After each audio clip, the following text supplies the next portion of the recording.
Seja bem-vindo a mais uma Comissão Executiva. Ontem Bruxelas recebeu os líderes europeus para mais um Conselho Europeu. Uma reunião que acabou tarde, mas de onde saíram algumas notícias que hoje já animaram os mercados. Este será o tema desta Comissão Executiva, com os convidados habituais de sexta-feira, Mariana Abrantes de Sousa e Taoufik Rekibi. Muito bom dia a ambos. Começo pelas senhoras, se me permite. Mariana, esta reunião era uma reunião muito esperada, onde houve muita gente que falou sobre ela, muita expectativa, mas de facto, mais do que uma carta de intenções, acabou mesmo por ter novidades, não é? Sim, bom dia. Sim, esta cimeira talvez seja uma das mais notáveis em toda esta cimeira. As cimeiras que vão fazer a diferença, esta talvez faça alguma diferença. Primeiro, é uma cimeira com um novo grupo de líderes, com o Presidente Hollande, e isso é uma grande diferença porque, aparentemente, aquela dupla do Merkozy, não é? Da senhora Merkel com o Sr. Sarkozy, já não se mantém. E, portanto, há um rearranjo de novas alianças, de personalidades e alianças. Falar muito agora também da Mercolande, mas ainda não tem o nome. Mas será uma aliança seguramente diferente da anterior, exato. Claro. Depois, nós estamos numa fase diferente, em cada momento a crise vai tendo as suas mutações e nós neste momento estamos numa fase da crise já bastante mais avançada e, portanto, e há sobretudo uma coisa muito curiosa, que é que, não sei se que não teve muito impacto na imprensa, mas é que o Presidente Barroso, o Presidente Rompuy e o Presidente do Banco Central Europeu, Mário Draghi, e o Presidente Juncker, o Presidente do Eurogrupo, promoveram uma proposta que a Alemanha não quis saber e portanto, era o documento que não se falava, era quase um tabu. Então a Alemanha parece que em certos momentos ficou um pouco isolada, porque de facto a visão que a Alemanha tem para a saída da crise é muito diferente das outras entidades e a Alemanha já está a ficar sem espaço de recuo. Só que eles têm, como eu digo, eles têm a carteira e o livro de cheques na mão. Portanto, como são eles que têm o dinheiro, as decisões acabam por ser bastante ditadas porque a Alemanha está disposta a fazer. E, de facto, como a crise está numa fase mais crítica, talvez do que tem uma fase bastante complicada, tiveram que, neste momento, sair com algumas soluções mais visíveis, mais tangíveis, que ainda são soluções de curto prazo. Então, Taoufik Rekibi, vou pegar aqui desta da Mariana. De facto, havia uma Merkozy, há quem fala agora numa Mercolande, embora Hollande já falou antes desta cimeira, sobretudo, da importância do crescimento e da manutenção do euro, e já falou também depois da reunião de ontem, congratulando estas medidas, aliás, vários foram os que os fizeram, congratulou as medidas e antes desta cimeira tinha falado ao telefone com Obama precisamente sobre o crescimento e a estabilidade e a importância de manter isso nesta cimeira. Será que esta relação de Hollande com Merkel enfraqueceu Angela Merkel, permitiu estas soluções? Eu acho mesmo antes da conversa telefónica entre o François Hollande e Barack Obama, houve duas situações que indiciavam um pouco aquilo que ia acontecer nesta cimeira, que para mim, no fundo, estas decisões que foram tomadas não constituem uma grande surpresa. Preciso ver que no dia 22 reuniu a mini-cimeira europeia, com a presença dos primeiros ministros Espanha e Itália, com François Hollande e Angela Merkel. Logo a seguir, no dia 26, reuniu no Eliseu François Hollande e Angela Merkel. No fundo, isto tudo com o objetivo de preparar esta cimeira, claro, de limar as arestas e de chegar, digamos, a algum consenso. E neste momento o consenso aparentemente está a ficar visível.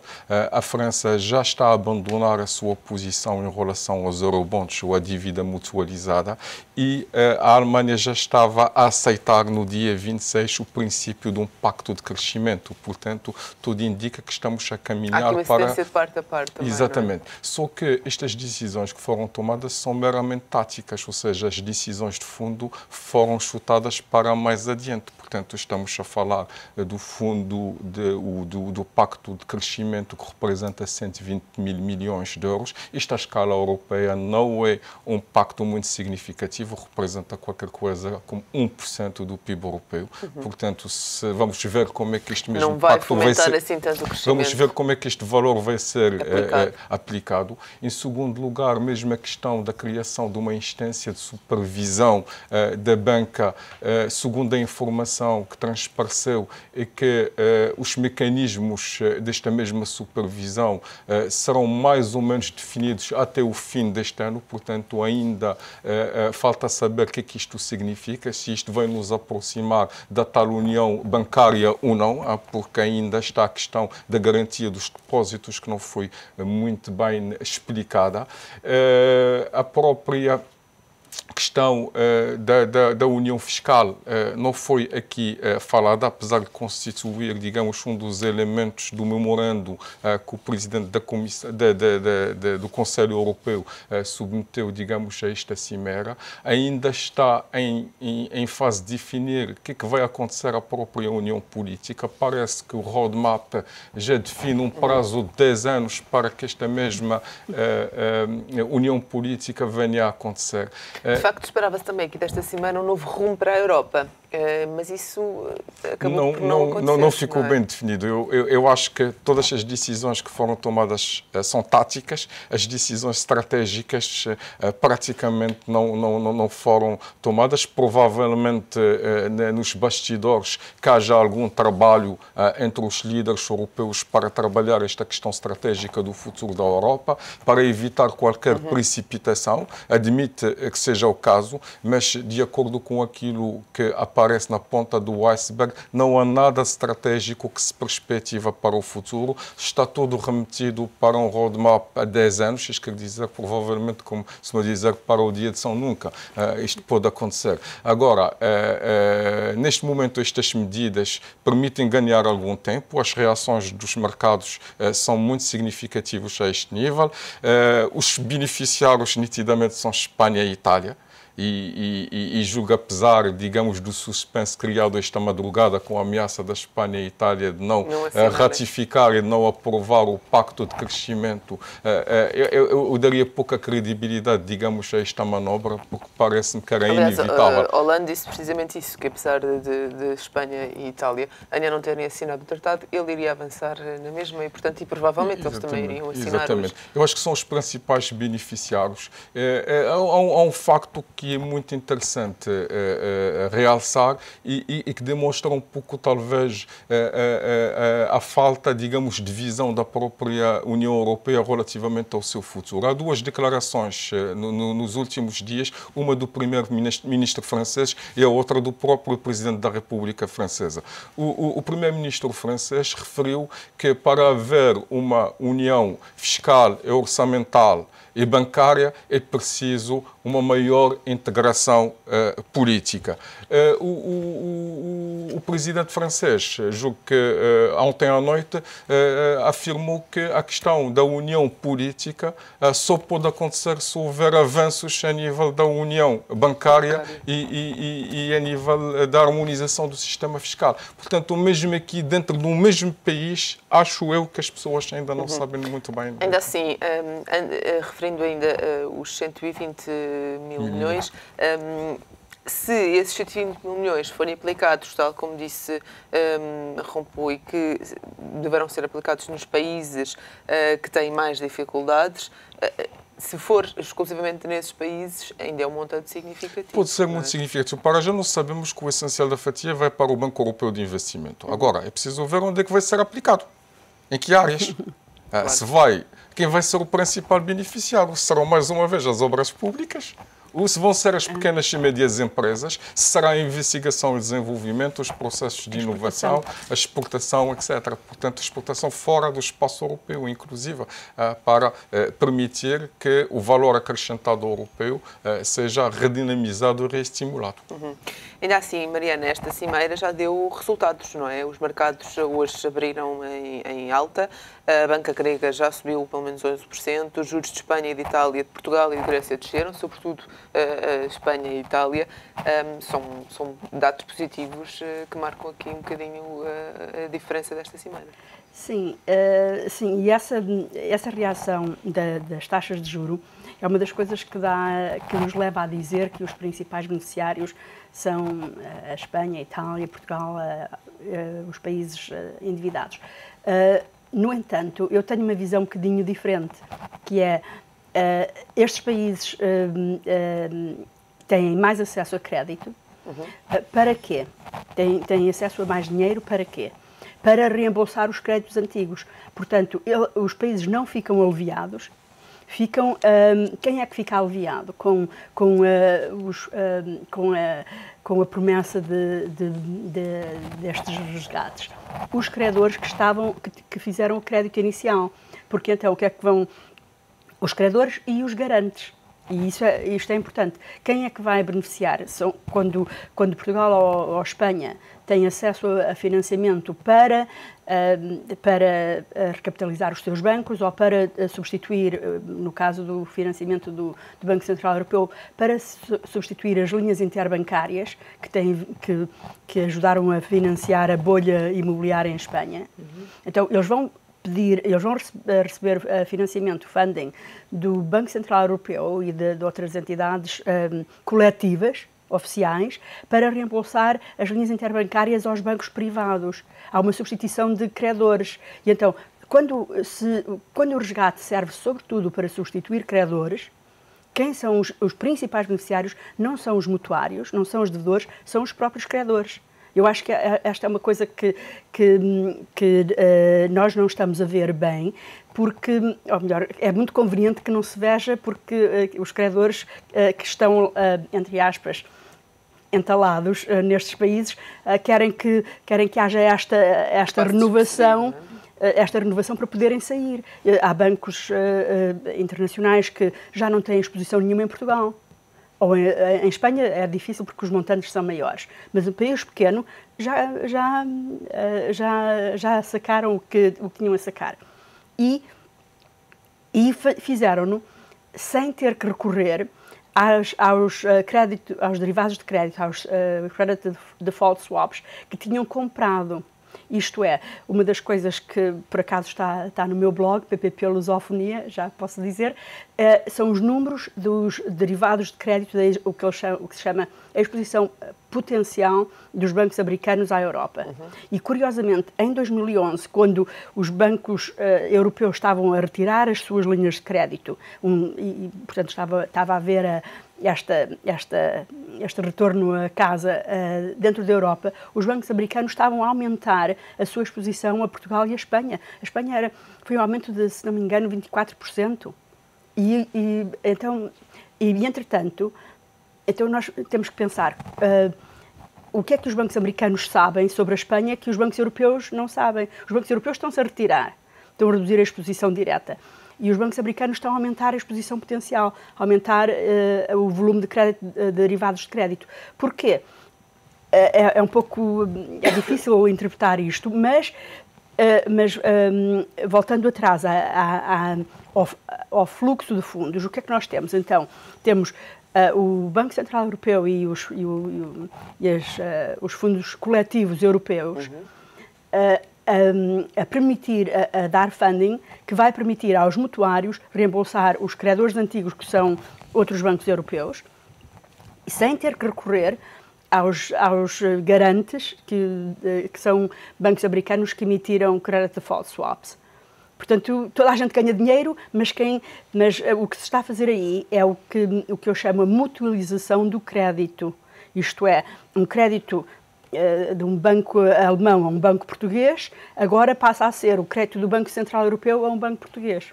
O banco português continua a dever o mesmo, ainda deve mais porque tem que pagar juros sobre juros, etc. Mas o mutuário, o banco alemão saiu, não teve que recorrer ao banco americano e agora o credor é o Banco Central Europeu. Portanto, passando desta questão para a mutualização, fala-se da mutualização da dívida. E então eu falo na mutualização da dívida,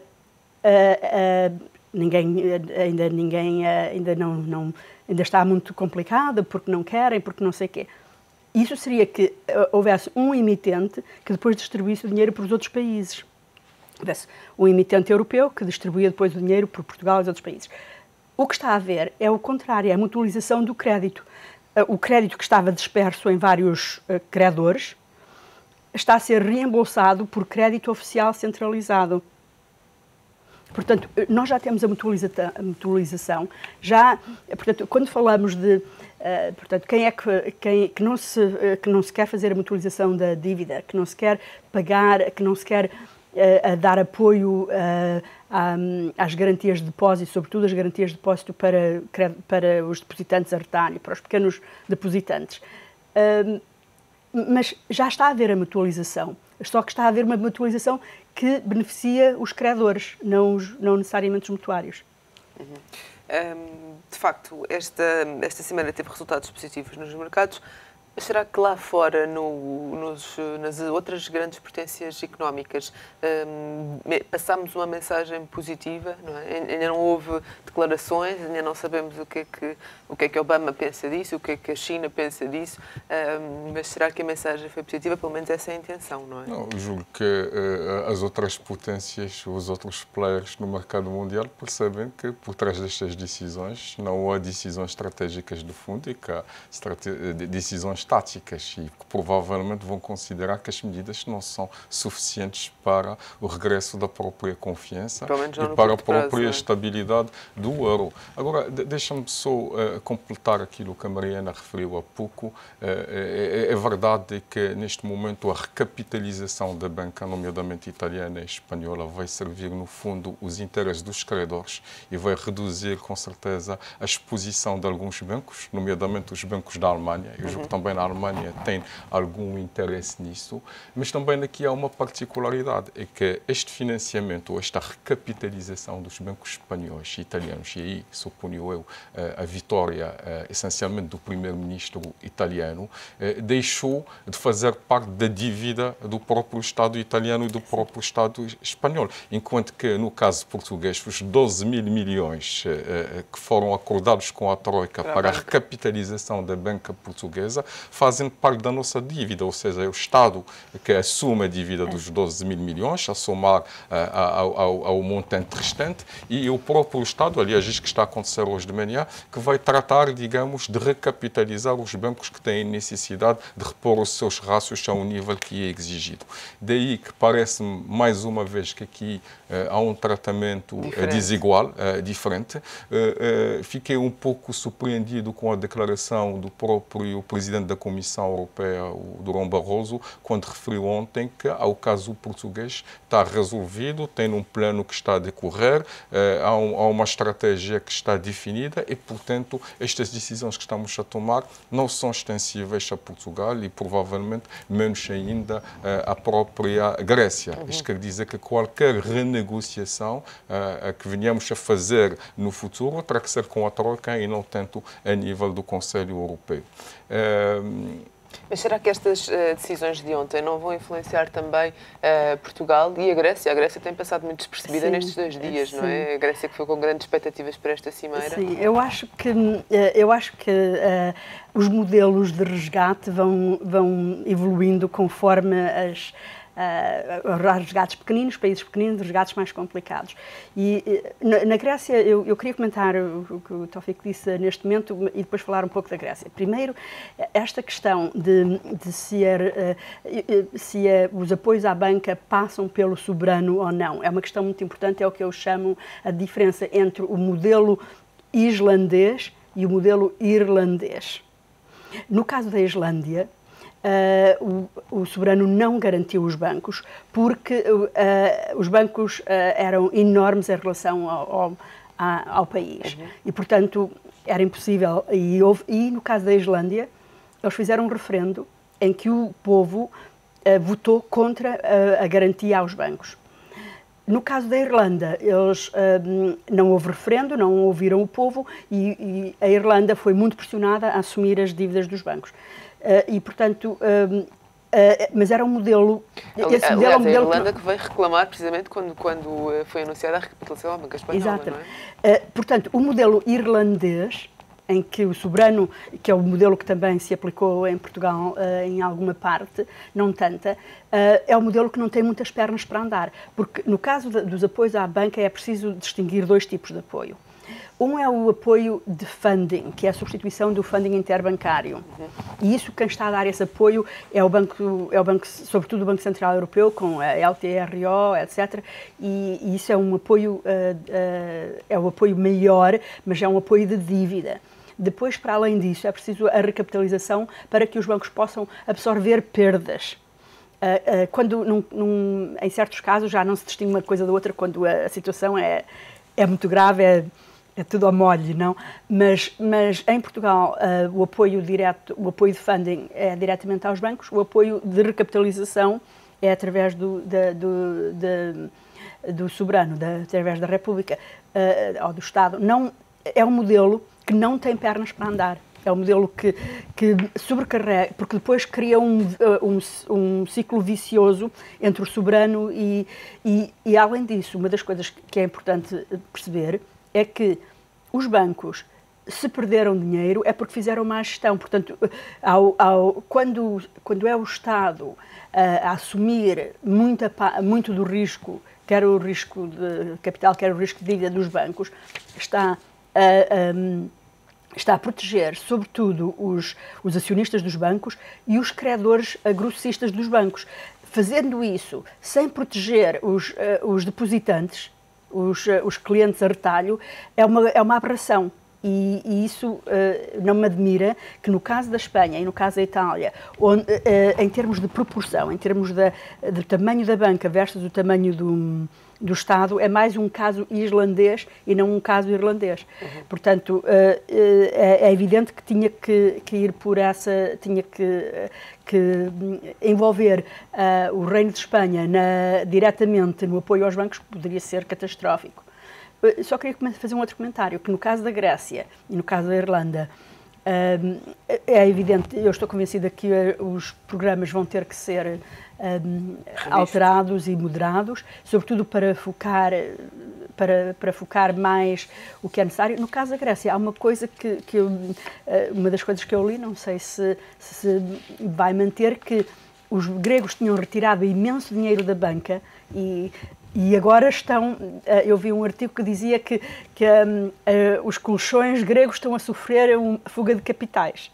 De novo, a tirar dinheiro debaixo do colchão para colocar outra vez na banca. Mas montantes enormes.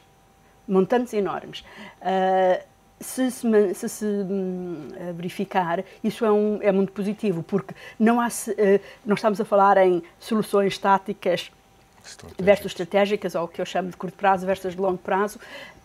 Não há solução que não passe por uma estabilização do funding bancário.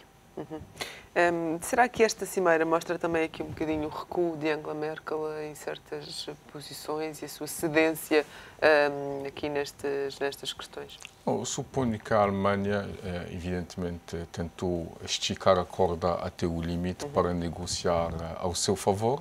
Evidentemente, a Alemanha tem consciência daquilo que tem a ganhar e a perder, digamos, claro, em estar e não estar dentro da própria União Europeia. Tem a sua banca exposta, tem as suas exportações.